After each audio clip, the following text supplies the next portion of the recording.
Hello everybody and welcome back to my channel. Today we're going to be talking about color correctors.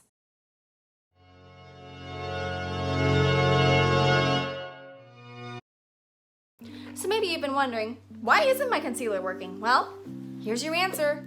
Color correctors. Concealer can only cover so much. Concealer is just a skin-toned cream that goes over your face. It's not gonna hide all the darkness or redness or whatever color you're trying to correct in your face. It's still gonna be there and it's still gonna have that hue. Quick note, you may notice I'm not wearing any makeup today. That is because every face needs a break from makeup and you wanna make sure that you aren't constantly clogging your pores with foundation or primers. You need to let it have a break every now and again. All right, back to the video. Kicked my tripod, so I think my frame might be different. We're back to normal? I think we're back to normal. Oh well. Anyways, we're gonna start with green color corrector. So, where do you use green color corrector? Well, wherever you have redness. If you have redness in your cheeks or your chin or wherever from acne scarring or rosacea, you're gonna wanna put green color corrector there. This is because green is the opposite color of red on the color wheel, meaning they're gonna cancel each other out. And when you cancel out those hues, you can put your concealer on top and then it'll actually cover what you're trying to cover. Now for orange and red concealers. Orange and red concealers are best used for places like your under eyes whenever they're dark spots, sunspots, whatever.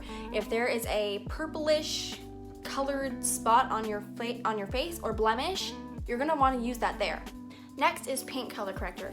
Pink color corrector has the same effect as the previous orange and red color correctors, except it's for lighter skin tones with a cooler undertone.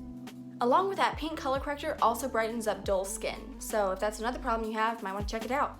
Next up is yellow. Yellow is a color corrector that can also be used for places like your under eyes for dark circles, but at the same time, it can help correct mild redness. Now, if you have darker or lighter skin, you might want to steer clear of yellow because it's best for intermediary skin colors, otherwise it's going to give your skin a weird hue. Next up is purple color corrector. I've actually never seen this one before because I just never thought of using purple color corrector. What? So purple color corrector is actually used for yellowness in the face, like yellow undertones. So if you have anything like that you want to correct, then go ahead. But I've never seen it before, so I wouldn't know where you would buy it. Maybe it's with other color correctors. I don't know. I've never paid attention to it. Finally, blue color corrector. Blue color corrector is best for fair skin tones. Blue is best used to help correct yellow or brown tones or like sallow skin. I've never heard of this term until recently whenever I was researching, but apparently that means olive skin tone. I thought olive skin tone was something you wanted. Oh well.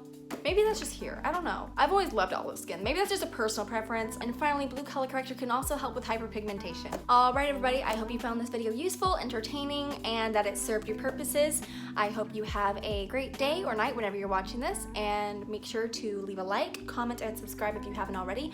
Make sure to hit the bell if you want to see other videos by me when they come up, because YouTube won't do that for you because YouTube's algorithm can be whack sometimes. So, bye!